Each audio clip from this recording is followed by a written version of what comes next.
Drummer seeks musicians to form band. How casually our destiny arrives. Quite a few wannabes had responded to Larry Mullen's invitation on the school notice board, and now, classes out for the day, we were all packed in the oven that was Larry's kitchen. How do we fit all the drums, the amps, and the apprentice rock stars into such a small room?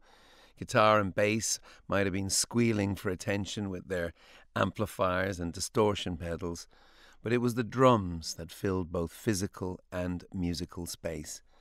It was as if no one was in tune but Larry, who appeared quite at home around all this metallic chaos. Well, he was at home. It was his kitchen. Everything I still love about Larry's playing was present then.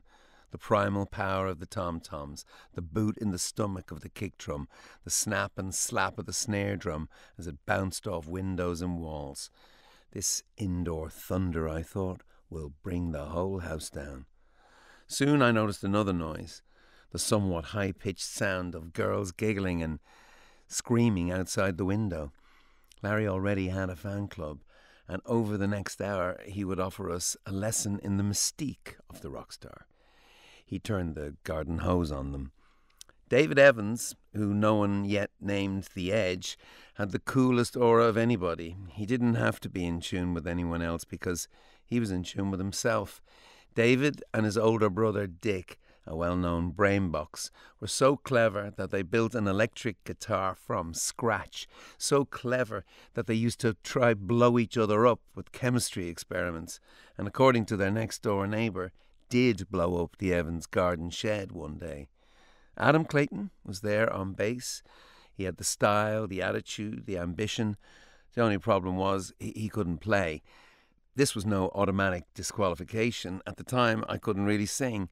But Adam had a kind of musical dyslexia where he could play the most sophisticated parts or the most simple, but not so much in between.